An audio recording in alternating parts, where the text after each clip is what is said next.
Je voudrais du soleil vert, des dentelles et des théâtres, des photos de bord de mer, dans mon jardin d'hiver. Je voudrais de la lumière, comme en Nouvelle-Angleterre. Je veux changer d'atmosphère, dans mon jardin d'hiver. Ma fleur sous la pluie de novembre, tes mains qui courent, je n'en peux plus de t'attendre. Les années passent, qu'il est loin, là je tombe. Nul ne peut nous entendre. Je voudrais du Fred Astaire, revoir un latte Goël. Welcome back. Today, the president's allies in the House are furious at the attorney general for backing his deputy in a turf war turned highly personal. For months now, Rod Rosenstein and Devin Nunes have been warring over documents related to the Russia meddling probe. The feud is bitter and the back and forth increasingly public, including on Tuesday. That's when a Fox News report said Rosenstein personally attacked Intelligence Committee staff, threatening them with subpoenas and even, according to that report, a criminal investigation. Justice Department officials say no, that's not what happened. Rosenstein now plans to request an investigation into the congressional staffers to find out why this report came out. Hours after Fox News published these accusations, the Attorney General sending a message here. I'm with Rod Rosenstein. I'm confident that Deputy Rosenstein, 28 years in the Department of Justice, did not improperly threaten anyone on that occasion. But we do believe that we have tried to be cooperative with them and made progress in months as the months have gone by, and in fact have had some good relationships with top members of Congress. This is past the point of wow, in the sense that this is not Republicans going after Eric Holder, Republicans going after a Democratic Justice Department. This is Republicans going after two Trump-appointed, boom, what's going on here? Anybody want to take this one? Well, I mean, look, this follows months and months of the Justice Department and Rod Rosenstein being under attack by the president and his congressional henchmen, and they're kind of sick of it, right? I mean, from the FBI, the Department of Justice, the Attorney General himself, the deputy, both of them appointed by the president, both of them believe that they are just following the rules, and they're under this assault, and I don't think they like it very much. And they believe that they have shared information, the information they are required to share, or they have offered access to documents, and then they say, no, send us the documents. Some of this is a turf battle, but some of it is, to Molly's point, but that the Attorney General is backing up Rod Rosenstein, essentially saying, shut up, to the House of Representatives, or to this small group in the House of Representatives. That's a big deal. It's a big deal, and I think it's worth noting, and Molly kind of underscored this. This is personal between staffers on the Intel Committee, staffer on the Intel Committee, and the folks over the Justice Department. The members have been backing up their staff on this. The issue of documents and what's being presented, what's not, what format they're being presented, has become both tedious and a very real issue over the course of the last couple of months. And just to be frank, this isn't going away anytime soon. This battle is going to continue because both sides, as the Attorney General made very clear, are very dug in that their perspective is the right perspective, and that's the one that should get the day. So, keep watching. It should continue to be fun. It is Friday, the 15th of June of 2018, and you are in West Coast Cookbook and Speakeasy. I am your chef de cuisine, Justice Putnam, and our daily special is Blue Moon Spirits Fridays, folks, because we are all Nighthawks in the diner of life. Yes. Donald Trump wants to be a two-bit tin pot petty dictator who probably wants to kill some of his family members, and he's precluded from doing that, at least not publicly. because of certain restraints called law and order. Yeah, Donald Trump on the White House lawn, described by David Waldman, K-Grow in the morning, as a half-dead winded gas bag. Yeah, what the hell? That's the President of the United States, folks, saying that he wishes his people would, give him the same fealty that two-bit tin pot petty dictators get, because that's the height of his aspirations, the pinnacle of his achievements. Yeah, well, I tell you, he's just another bottom feeder. Yeah, as most of them are. Isn't that weird? Well, all sorts of other news coming up. Cohen is trying to get a restraining order against Avenatti so that he will stop going on television. I guess if a device, a communication device, is within 100 feet or 20 feet of Michael Cohen that has a Michael Avenatti interview occurring, he wants to stop that. And I guess the way to stop that is to keep him from going on TV and saying all those lies about him. Yeah, oh well. I didn't know, unless there was a total gag order on everything from a court, that a lawyer couldn't go on the courthouse steps and defend his client without the opposing party saying, oh, you can't do that. What? I guess maybe in gangland they do it that way. Uh-huh. Well, let's look at the issues that we're going to attend to today. Rosenstein, fed up with Devin Nunes. Yeah. We'll see. I think that Rosenstein might have a little bit more on the ball than Devin Nunes, indeed. And, yeah, of course, because Devin Nunes is a compromised individual, shall we say. And he may not make it in his re-election bid. But we'll see about that, too. Fresno and that part of California is rather odd. Uh-huh.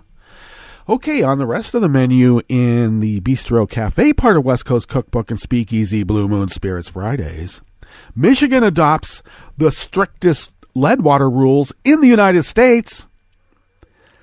Now, if they would just do something about Flint, it would be nice. They haven't completely finished terraforming the place, so give them time. The NRA opposes gun laws that saved 2 senators' lives. Well, they were Democratic senators, so maybe that's why they oppose them.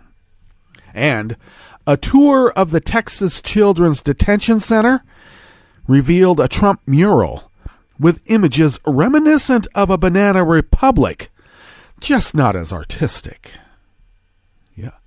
After the break, we move to the chef's table, where dozens of skilled immigrant teachers are to be deported thanks to Trump's crackdown on H-1B visas. Now, I do have a lot of acquaintances who have decried the H-1B visas, saying that there's a lot of coders and programmers available here. It's just that we like to be paid a living wage.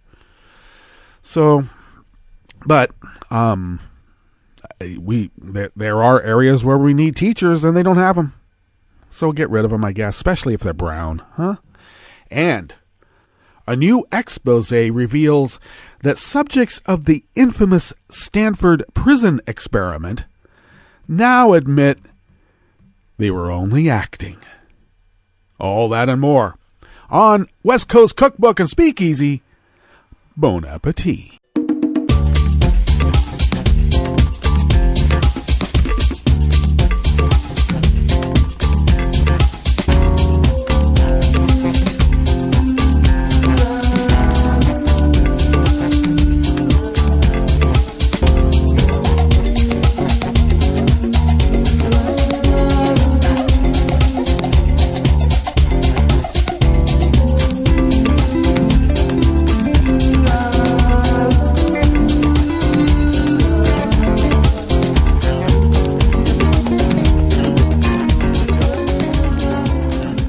The bottom of our homepage at netrootsradio.com, to the rightish of the page, is the chat room link. monitored diligently by roaring girl Kelly Lincoln, to the leftish of the page from the chat room link at the bottom of our homepage at netrootsradio.com. You'll also notice the contribute donate buttons, and those are integral parts to this operation because we are unable to do this without you. And thank you from the bottom of our hearts for your great generosity. You can follow Netroots Radio on Twitter at Netroots Radio. Tom handles that platform rather deftly, as I've said. And you can also check us out on Facebook. We are there. Oh, yeah. Follow me on Twitter at Justice Putnam. And do check out our show notes and links that I post about 10 minutes before showtime on Daily Co's. And I'm on Daily Co's as Justice Putnam. You could also follow West Coast Cookbook and Speakeasy on Twitter at Cookbook West. Sorry. You can search for it for West Coast Cookbook and Speakeasy, and at some point it'll show at Cookbook West. Damn algorithms. So yeah, since I'm having a bit of machinery issues here, I'm not able to get onto West Coast Cookbook and Speakeasy as often as I should on Twitter. But if I haven't responded, I will at some point during the day. Okay. All right. And you can get podcasts of West Coast Cookbook and Speakeasy by way of Stitcher, Spreaker, TuneIn, iTunes, etc., etc., etc. Okay. So let me bring up our show notes and links, of course. All right. So Michigan has now adopted the strictest lead water rules in the United States, and this is by a worker bee out of Reuters, unnamed worker bee. Michigan yesterday adopted the strictest U.S. rules to guard against lead in drinking water, a move sparked by the Flint water crisis that exposed thousands of city residents to the toxic chemical. Michigan Governor Rick Snyder, who has been criticized for his slow response in the crisis, said state officials decided to exceed federal standards and plans to lower the state's requirement for lead concentration levels in water. Wait, does Pruitt know about this? I think that there's some biblical law in the Constitution that precludes you from having stricter laws than the feds. Can't do that. Wait till Pruitt finds out. As a state, we can no longer afford to wait on needed changes at the federal level. So Michigan has stepped up to give our residents a smarter, safer rule, one that better safeguards water systems in all communities, Snyder said. Let's not forget that Snyder's supposed to be like one of these brainiac engineer types. And he couldn't tell that taking acidic water that had already been proven to degrade pipes and expose the lead in those pipes. They already knew that before they made the change over to the Detroit River waters. Okay, come on. They already knew that. And they did it on purpose. Because if you want to do it as Donnie Two Scoops views the world, look at it in a real estate sort of way. Property is always more valuable when it is vacant. Yeah, okay. Flint, facing an extended economic decline since the 80s, came under the control of a state-appointed emergency manager in 2011 to save money. The city of about 100,000 residents in 2014 temporarily switched. Yeah, only temporarily because people were getting lead. Jesus. From Detroit's municipal system to the Flint River. Okay, not Detroit River, Flint River. Which was more corrosive and caused more lead to leach from aging pipes, causing health problems. The crisis prompted a rash of lawsuits by parents who say their children, who are especially vulnerable to lead poisoning, had dangerously high levels of the chemical in their blood. Actually, it wasn't the parents who said it. It was the doctors who told the parents that they had high levels of lead in their blood. Come on, Reuters. Under new standards set by the Michigan Department of Environmental Quality, the maximum level of allowable lead in drinking water will drop to 12 parts per billion in 2025. Oh, well, that's good. That way we can poison a whole generation of kids. and lower their IQs even more than what is happening. Yeah, there was an article that I came across where overall, now I don't know if this is worldwide, I think it was just in America, but since 96, IQs have drastically reduced, and they don't know why. It's something in the environment. Now, I was thinking, what happened like after 96 that might have caused this? And I was thinking, Rush Limbaugh and Fox News, could they be possible for the gross lowering of the national IQ? Could be. But then the powers that be found that wasn't enough.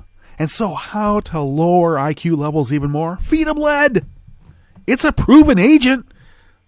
Get people pretty, low-level IQ for a long time. Mad Hatters. Oh, that was mercury. Never mind. All water systems are required to replace the state's 500,000 lead service lines at a rate averaging 5% per year beginning in 2021 over a 20-year period. Oh, cool. We can continue poisoning a whole other generation of kids before we get it right. All right. The new rules prohibit partial lead service line replacement due to the potential for elevated lead levels that could harm public health. Most public water systems are required to perform a full system inventory detailing all parts and materials used. The new Michigan lead and copper rule is the most stringent in the world when applied to cities with lead pipe, yet it strikes a reasonable balance between cost and benefit. How many kids can we just let die from lead poisoning versus how much will it cost for us just to do nothing? Yeah. Well, when you got bean counters determining the quick and the dead, is that an act of God?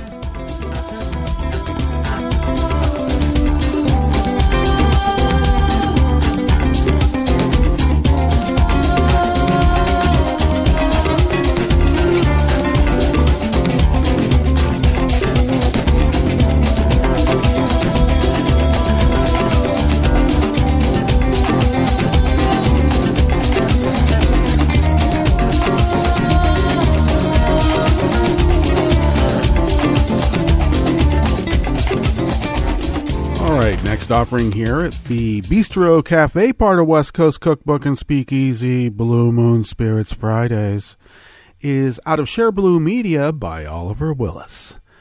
Now, the NRA has repeatedly opposed laws restricting gun violence in Maryland, but a would-be murderer who targeted Senators Bernie Sanders and Kamala Harris said the state's laws blocked him from getting a gun.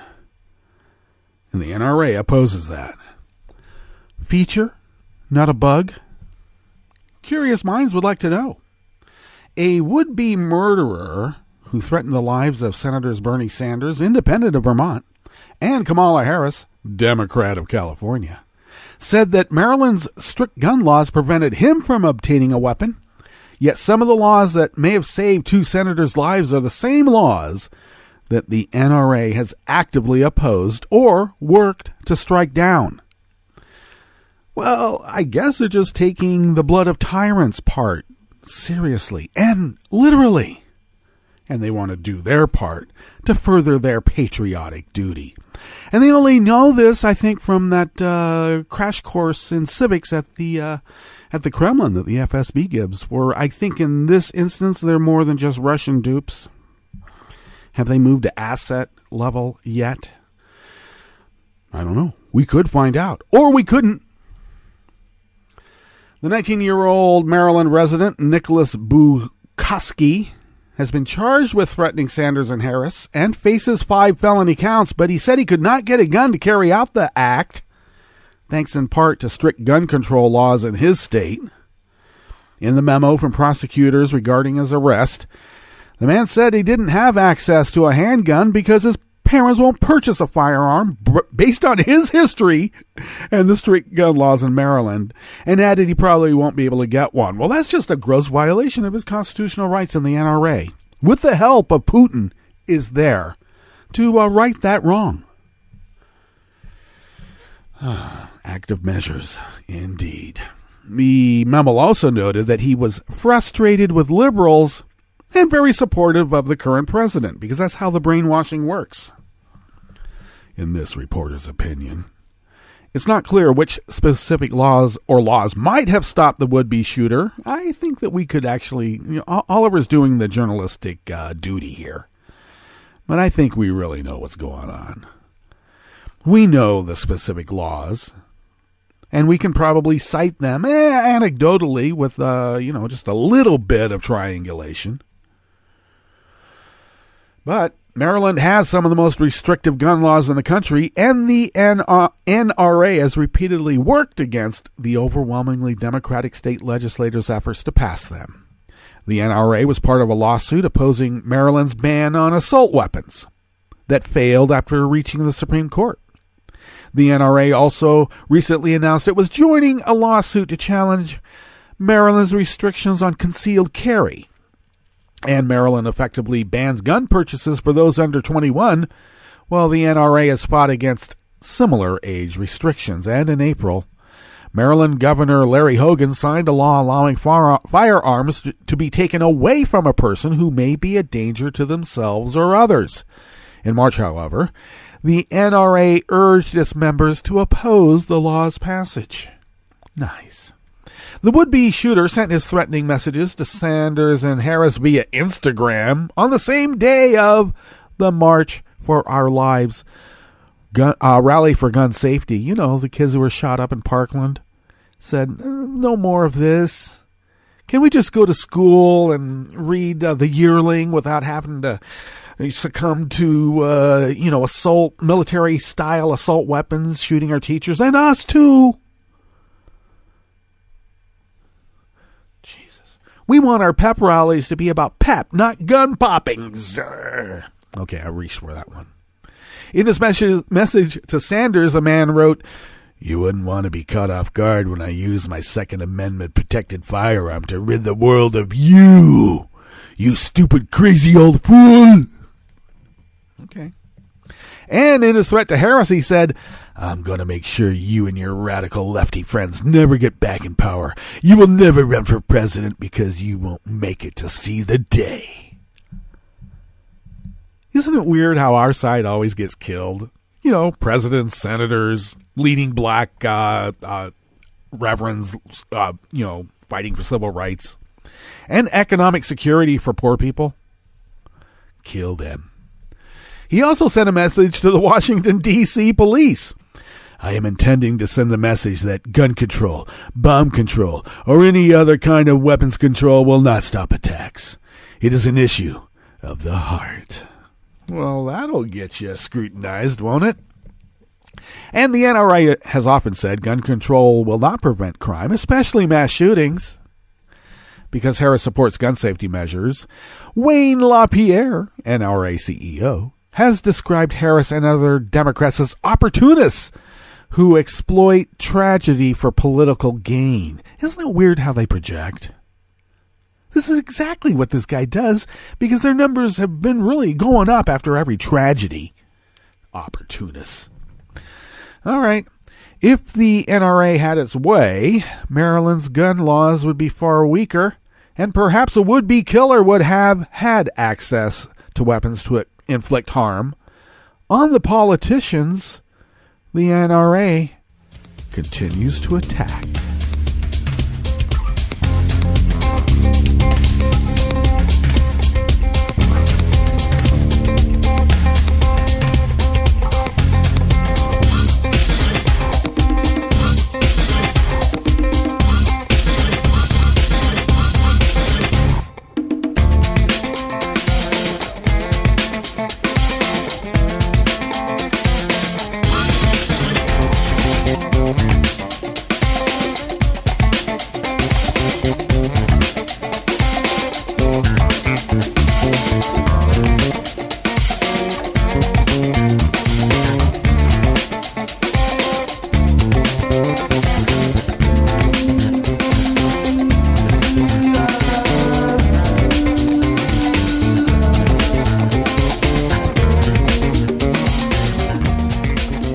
Finishing up here in the Bistro Cafe, part of West Coast Cookbook and Speakeasy. Blue Moon Spirits Fridays, because we are all night hawks in the diner of life. This last story here is by Julia Conley out of Common Dreams. Children who are taken to the former Walmart, which now serves as a detention center for young immigrants in Brownsville, Texas, are greeted by a mural of the man responsible for their incarceration, President Donald Trump. And I looked at this mural, and I've seen murals in banana republics, but I gotta say, they're way more artistic, way more. I mean, this thing that they call a mural, I don't know, looks like a clip and paste job by the number, by numbers. Gee. MSNBC journalist Jacob Soboroff was given a tour of the facility, now known as Casa Padre, Dad's house.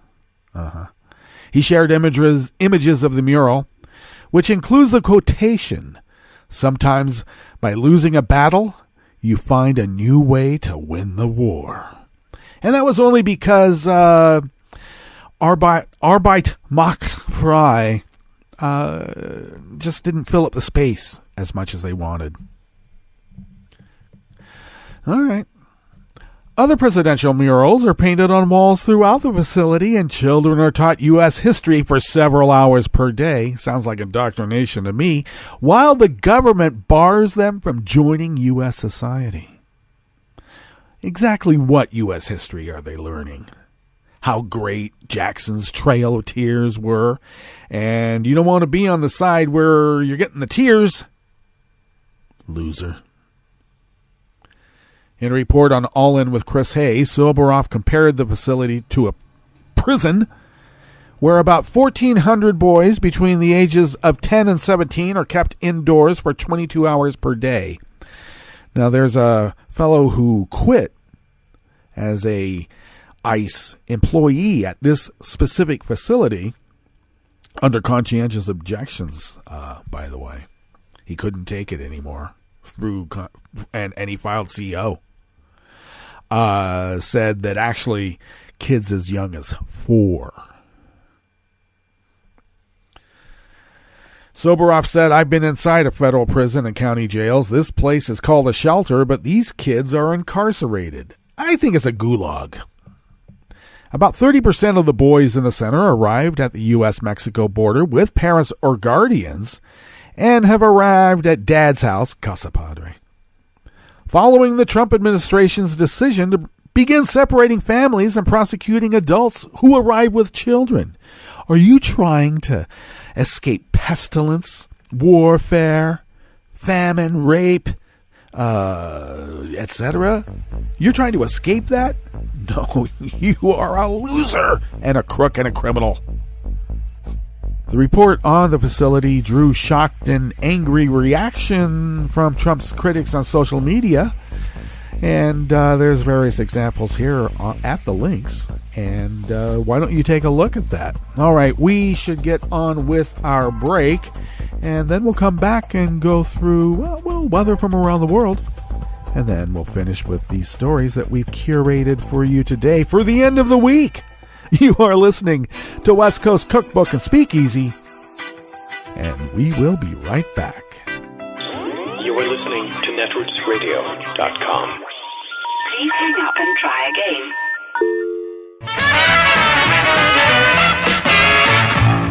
From a point at sea to the circles of your mind, a new force is at work for planetary transformation. New radio for a new Earth. This is Take Two Movie Review. I'm Mike Friend. This week, Soaring While Going Under. The new Shailene Woodley vehicle, Adrift, certainly isn't a journey into uncharted genres. It joins All Is Lost, Life of Pi, and lots of others in the Lost at Sea category. One reason these films keep getting done is that there is a minimalist elemental appeal to the stripped-down man, or in this case notably, woman versus nature tale. As real events of this sort are usually not complicated, the films they spawn can concentrate on basic film elements. Set in 1983 and based on a true story, Adrift is the chronicle of Woodley's character Tammy, a wandering 20-something who drifts into Tahiti, where she meets and quickly falls for a shipbuilder and fellow wanderer Richard, a decade or two her senior, and played by British heartthrob Sam Claflin. In need of funds, the two take a job delivering a 50-foot luxury yacht to San Diego, a nice gig, until they run into a hurricane in the middle of the Pacific. Now, you're not aware of this backstory in the first scene, as that is of Tammy waking up alone and injured in the bowels of the wrecked ship. The story unfolds in nonlinear fashion, which makes it easier to slip in the shocker when the time comes, and also serves to enhance suspense, as director Balthazar Cormaker has the knack for placing the flashbacks. It shouldn't be a secret why Woodley, who's also credited as a producer here, was drawn to the role. It's a continuation of her earlier work as resourceful, powerful female leads, but here, one being tested like never before and emerging somehow more grown up. And this note, to enhance your viewing of Adrift, avoid the temptation to Google news accounts of the original story and let Woodley's Tammy impress as intended. This has been Take Two Movie Review. I'm Mike Friend. Catch up with us at take2moviereview.com and feed us back on our page on YouTube.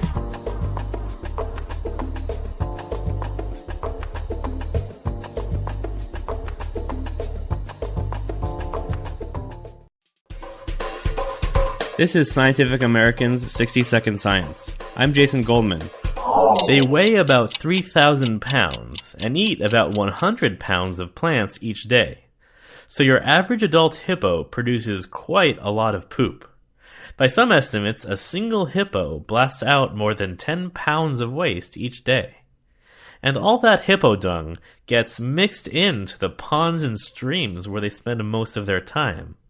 We generally think of this process as beneficial, an ecosystem service, a way for nutrients to flow from terrestrial streamside ecosystems into the water itself. Their dung is a sort of fertilizer for aquatic life. And all of that is true, at least when water moves from pond to pond. At one time, many African waterways continued to flow, even during the dry season. But people have diverted lots of that water for agriculture. So now, Tanzania's great Ruaha River stops flowing during the dry season, leaving behind a series of stagnant pools in which the hippos keep on pooping. Especially in these high-density pools, at the peak of the dry season, there's a huge buildup of dung. So we ended up just pulling out these nets that have no fish but are just filled with hippo dung. University of California Santa Barbara ecologist Keenan Steers. Unable to wash down river, the nutrients build up while dissolved oxygen in the water decreases. And changes in the chemistry can influence biodiversity within these pools as well. So specifically fish as well as aquatic invertebrates. Only a few types of fish can survive in these oxygen-poor aquatic environments for more than a few weeks. It's bad news for biodiversity, but it's also deleterious for the dinner plate. Tilapia are an important source of protein for communities that rely on the rivers for their food, and hippos reduced tilapia abundance by 41% across the watershed the researchers studied. The results were published in the Proceedings of the National Academy of Sciences. There is some hope, though.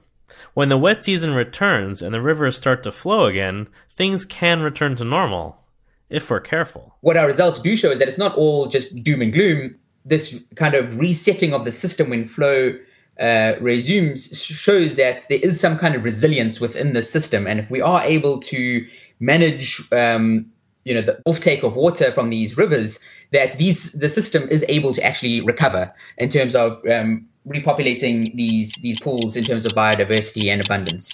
For Scientific American's 60-Second Science, I'm Jason Goldman. Welcome to 60 Second Civics, the daily podcast of the Center for Civic Education. I'm Mark Gage. The states, although limited by the Constitution and the Federal Voting Rights Act, still make some decisions regarding voting rights. All states have laws saying only citizens have the right to vote, although the Constitution does not require this. Every state requires that people must live in the state for a period of time before they can vote, and all states except North Dakota require citizens to register before voting. To register to vote means to have your name added to a list. Voters are required to register to ensure that they are qualified to vote and to keep people from voting more than once. Throughout our history, we have used our Constitution to achieve nearly universal adult suffrage. Today, almost every American of voting age has the right to vote. This has made the United States one of the most democratic nations on earth. In recent years, however, there has been a steady decline in voter turnout for elections. If the United States is to be a country that is truly of, by, and for the people, it is essential that the people exercise their right to vote competently and responsibly. Responsible voting is essential to democracy. That's all for today's podcast, 60 Second Civics, where civic education only takes a minute.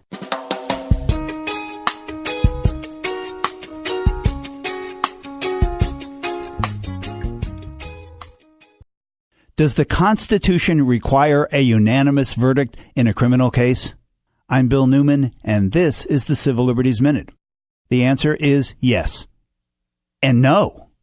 Yes, in all federal criminal prosecutions because the Sixth Amendment says so. But not necessarily in state court prosecutions because the Supreme Court has ruled that the right to a unanimous jury verdict is not so fundamental that it is binding on the states. Most rights in the Bill of Rights are binding on the states through the 14th Amendment's Due Process Clause, which says, quote, "No state shall deprive any person of life, liberty, or property without due process of law." But not a unanimous verdict in a criminal case. That's an oddball exception. That said, almost every state, 48 to be exact, require unanimity in all criminal prosecutions. The exceptions are Louisiana and Oregon. And in Louisiana, the legislature and the voters soon will determine whether it will change its rule that 10-2 is good enough to convict a person of a felony in that state. The proposed change should pass. As the recent New York Times editorial on this topic put it, quote, "Majority rule is good when it comes to the democratic process, but it's not enough when someone's constitutional rights and liberty are at stake." The Civil Liberties Minute is made possible by the ACLU because freedom can't protect itself. This is Solidarity News on Radio Labour. This is a Radio Labour report recorded on Thursday, June 14th, 2018. I'm Mark Belanger. What are we trying to do here? What is it that we're trying to do as a global union and a global movement? We're trying to put work back in the centre of the conversation. There are only 3 million people in Wales, but that tiny country has produced a disproportionate number of great labour leaders. One of those leaders, Philip Jennings, is stepping down as General Secretary of Uni Global Union this month. Uni is the global union for skills and services with 20 million members in a wide range of sectors, including finance, IT, media, hair and beauty, tourism, and garment production. Mr. Jennings is the founding General Secretary of Uni. In a recent address at the Labor Relations School of Cornell University in the United States, he looked back on his career in the labor movement and ahead to the future he sees for working people. I lived in a terraced house. We slept 5 in a room, myself and my 3 sisters. My mother was an orphan, my father was a factory worker. We had an outside toilet, no hot water, a real industrial family just trying to make it. Okay, you can call it big red socialist thinking if you like. But this sense of opportunity and caring for others and community helped me. We went from 5 in a room to public housing, where we had a bathroom on the inside with hot water and a garden. We could grow vegetables. I went to a free school. We had free public health. I had free education, free health. We paid pennies for the house that we lived in. And I went to university. I was the first kid in my school, in my street, to go to university. And I went for free. I couldn't ask my father for money. He only earned £5 a week. It used to be slapped on the mantelpiece every Friday afternoon or Friday night when he came back from work. And I went to the LSE, this place of great learning. And I went there with a scholarship.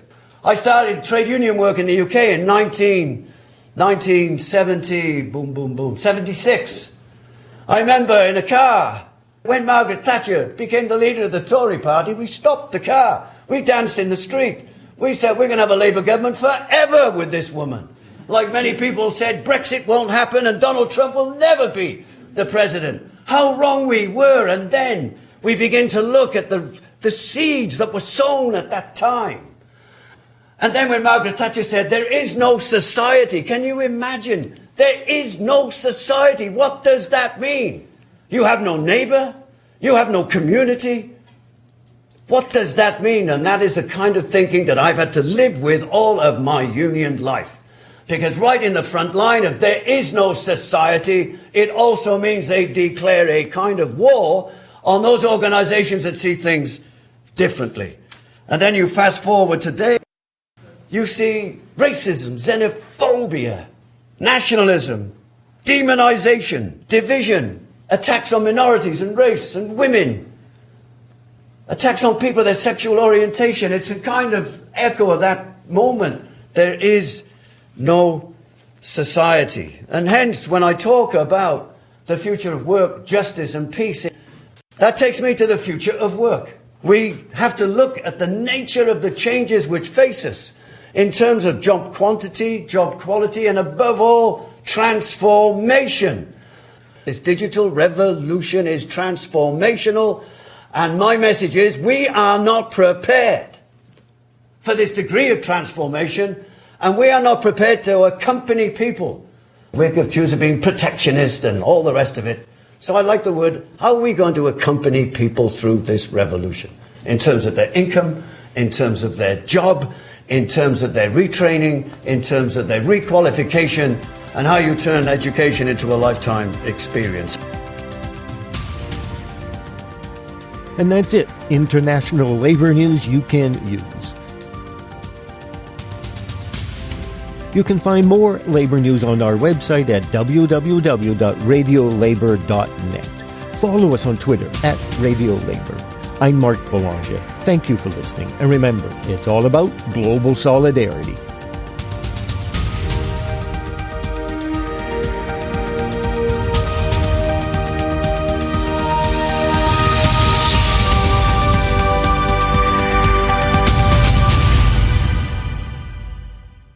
From Singapore, I'm Luke Vargas with your World in 2 minutes.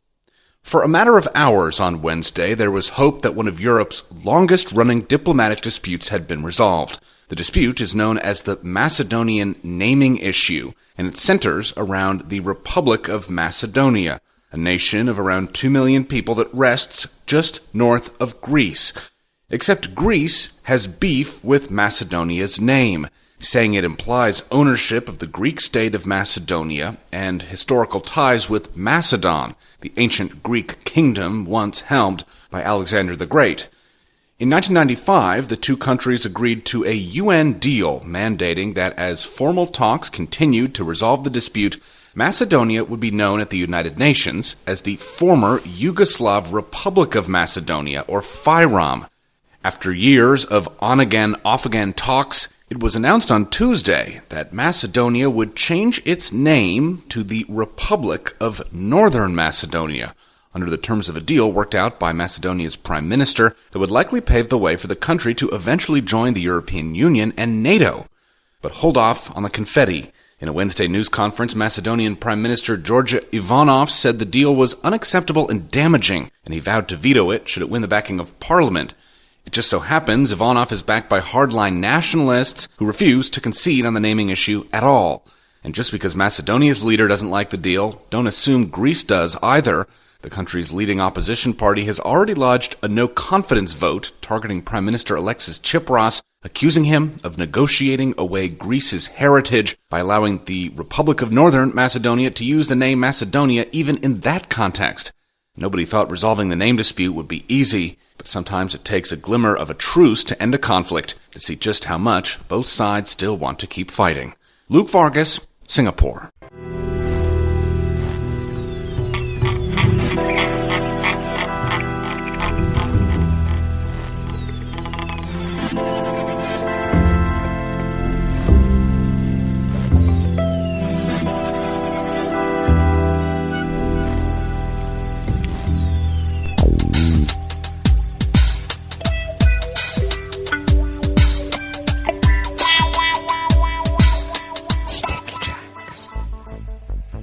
Thank you for accompanying us to the chef's table at West Coast Cookbook and Speakeasy.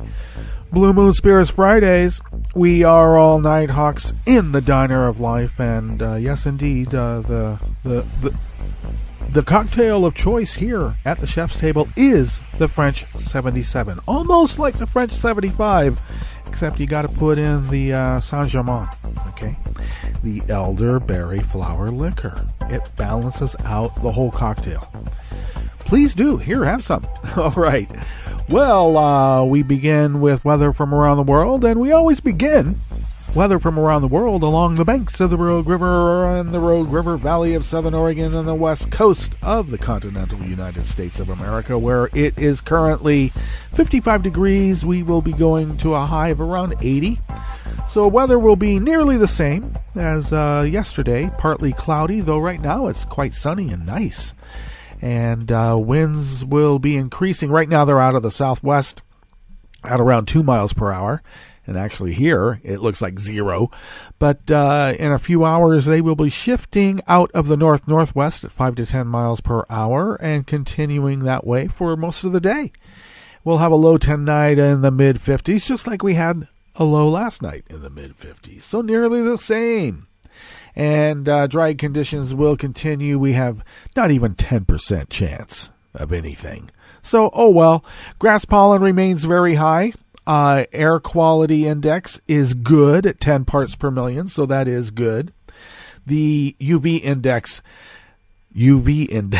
still remains very, very high at 9. Wow.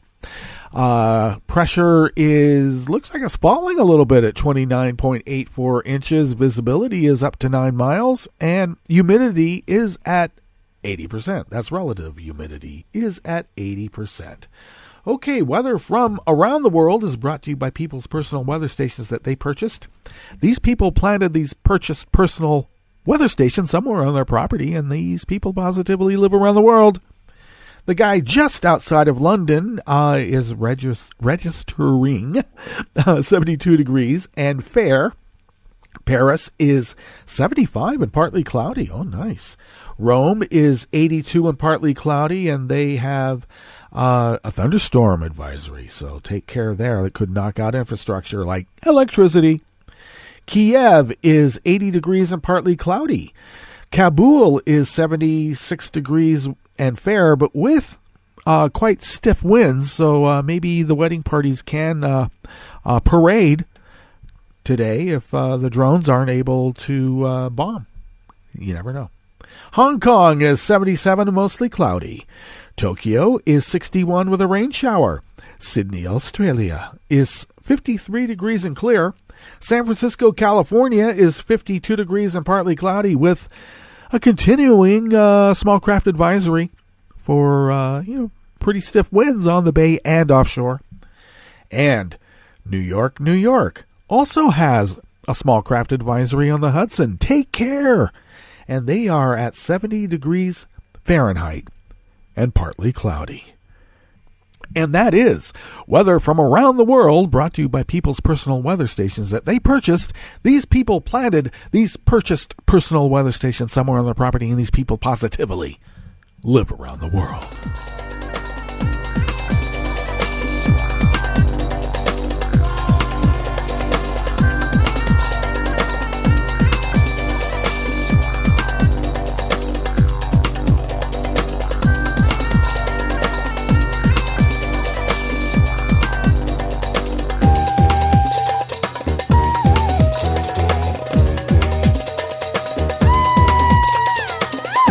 First offering here at the chef's table of West Coast Cookbook and Speakeasy is out of Think Progress by L.M. Katami. It's head-scratching, he says, that people who are highly qualified in filling a role that's underserved are now being asked to pack their bags. Well, it's a new day, and Trump is running it because he doesn't know what the hell's going on. He just doesn't like brown people. Nearly 25 Baltimore public school teachers will see their visas expire at the end of June, when they will be forced to return to the Philippines and Jamaica, where they're from, compounding Baltimore's already severe teacher shortage. According to the Baltimore Sun, the teachers came to the United States in the mid-2000s on H-1B visas, which allow employers to hire skilled foreign workers in a range of fields like technology, research, and education. Baltimore City Public Schools hired the teachers to fill positions in the math, science, and special education fields.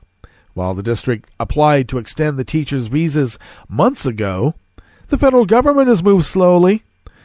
Jeremy Grant Skinner, the district's chief human capital officer, had told The Sun, "We are at the mercy of the federal government in terms of securing the extension of their visas, but it's not likely the extension will come." Over the past year, the Trump administration's anti-immigrant agenda, hey, Stephen Miller, Bannon, I hear Bannon in there too, has spread to those on H-1B and H-4 visas, which allow the spouses of those on H-1B visas to also live in the United States. Although the Obama administration allowed certain H-4 visa holders to obtain employment, Donald Trump plans to end that policy, which also affects some teachers. Yeah, I think it's back in the day, like, yeah, come on over, you little Chinese coolies, or whatever you are, Asian, it doesn't matter, you're all Chinese to us. The guys can come, the women got to stay behind. Okay? You got that? It's called the Exclusionary Act. Uh-huh.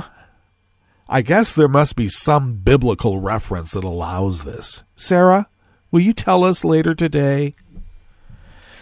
In April 2017, Trump signed the Buy American, High American executive order. And I said, hey, that's great. You first, Donnie. 2 scoops. You do it first. What an idiot. Okay, which demanded a review of the H-1B visas, resulting in an increase in the number of requests for evidence notices sent by U.S. Citizenship and Immigration Services to applicants, dragging out the process.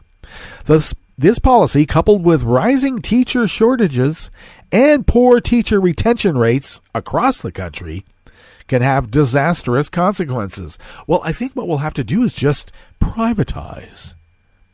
And then when they privatize, they will hire the immigrant teachers at their leisure and pay them a pittance. Maybe have it as indentured servitude. They can live in dormitories. They can share a blanket. According to The Sun, over the last 5 years, Maryland public school teachers have left the school system largely due to low pay and poor working conditions at a yearly rate of 5.5% to 7%. Teacher attrition disproportionately affects disadvantaged school districts made up largely of students of color and those from low-income families. Well, if I was a conservative, I would probably think that was a good thing. What? You mean they're going to have to close all those schools? Cool. Well, little do they know that those kids got to go to school somewhere. And I'm sure that they'll figure out maybe a tent city for them. In 2018, the number of applicants for the H-1B visa program dropped for the second year in a row, likely a result of the Trump administration's policies that make obtaining a visa much more difficult. I'm sad that this administration has made this so difficult, Baltimore Teachers Union President Marietta English told The Sun. Their attitude toward immigration is really a detriment to the country. Those teachers come dedicated. They're not 1 or 2 years and then done. They're here, and it's very unfortunate they have to go back. Well, I think because they like the job so much, and you know Trump hates people from Jamaica. He's from New York. The Philippines, more brown people. Get rid of them.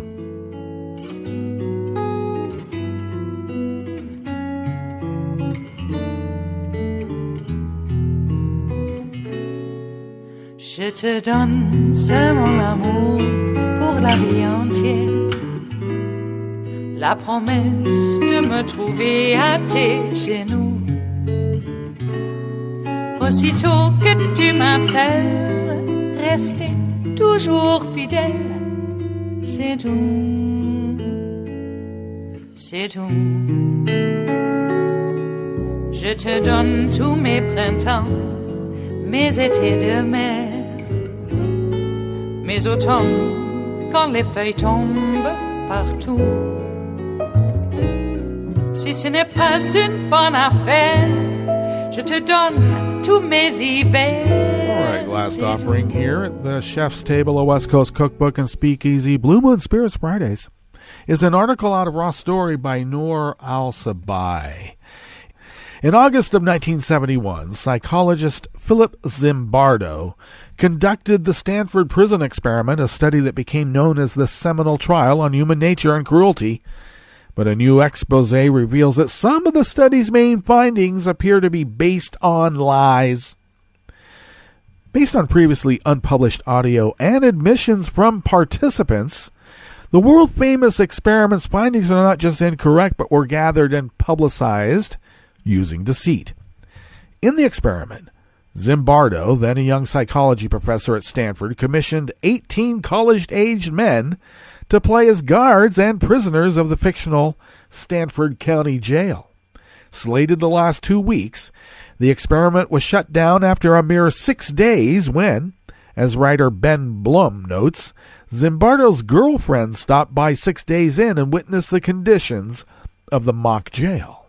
The results of the experiment, extreme cruelty from the guards and psychological breakdowns from the prisoners, were supposedly spontaneous, but Blum's interviews, however, suggest otherwise. In one infamous example captured via audio recording, then 21-year-old prisoner Douglas Corpy has a breakdown that became the stuff of psychology textbook legends. I mean, Jesus Christ, I'm burning up inside, Corpy, wearing a smock that read 8612, yelled. That was his prisoner number. Don't you know I want to get out? This is all left up inside. I can't stand another night. I just can't take it anymore. Well, as Corpy admitted to Blum, anybody who was a clinician would know that I was faking. Really? Well, how about the people who weren't clinicians? Like most of us. If you listen to the tape, it's not subtle. The famous experiment subject, now a forensic psychologist, told the writer in what was reportedly his first interview in years, I'm not that good at acting. I mean, I think I do a fairly good job, but I'm more hysterical than psychotic. The guards, Blum noted, often gave performances more lackluster than Corby's, except for Dave Eshelman, nicknamed John Wayne by the prisoners for his southern accent and inventive cruelty. Eshelman had studied acting and reportedly admitted readily that his accent was phony. I took it as a kind of improv exercise, Eshelman told Blum. I believed that I was doing what the researchers wanted me to do, and I thought I'd do it better than anybody else by creating this despicable guard persona.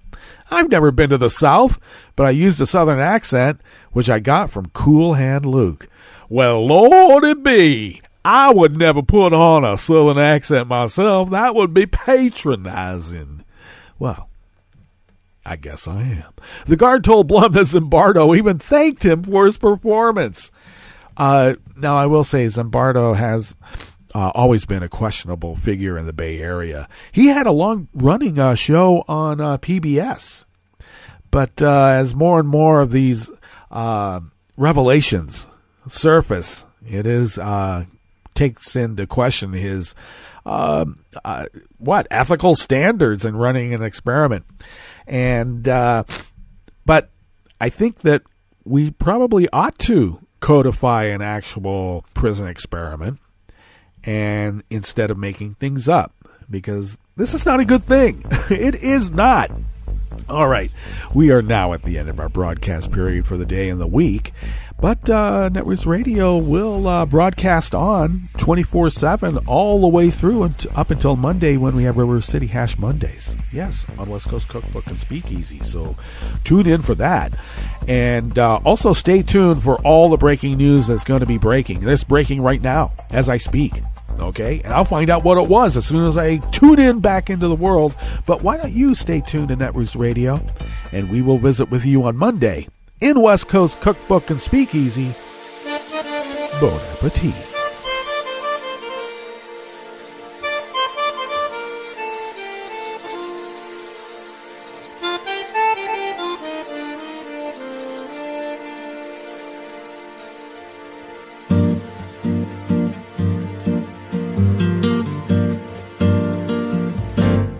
Je voudrais du soleil vert, des dentelles et des théâtres, des photos de bord de mer, dans mon jardin d'hiver.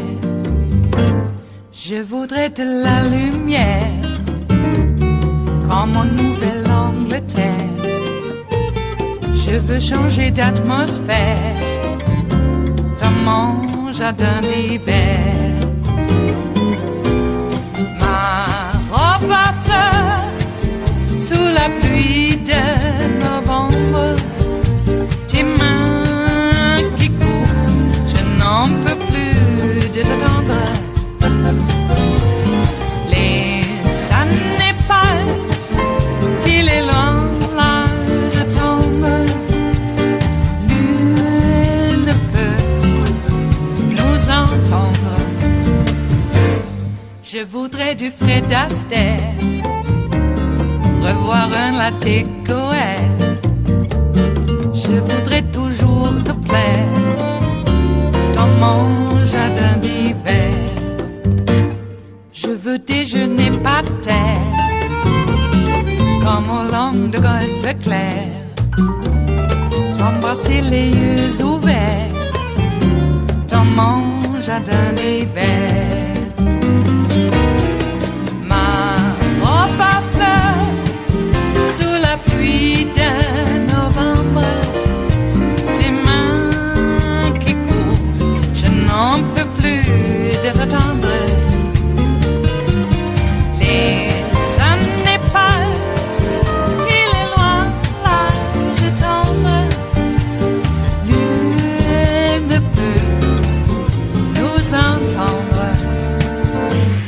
Ba-da-da-dum-di-da-dum, ba-da-da-dum-di-da-dum, ba-da-da-dum-di-da-dum, dans mon jardin d'hiver.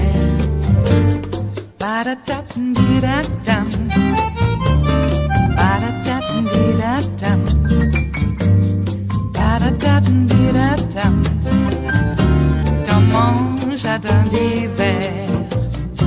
Dans mon jardin d'hiver, dans mon jardin d'hiver.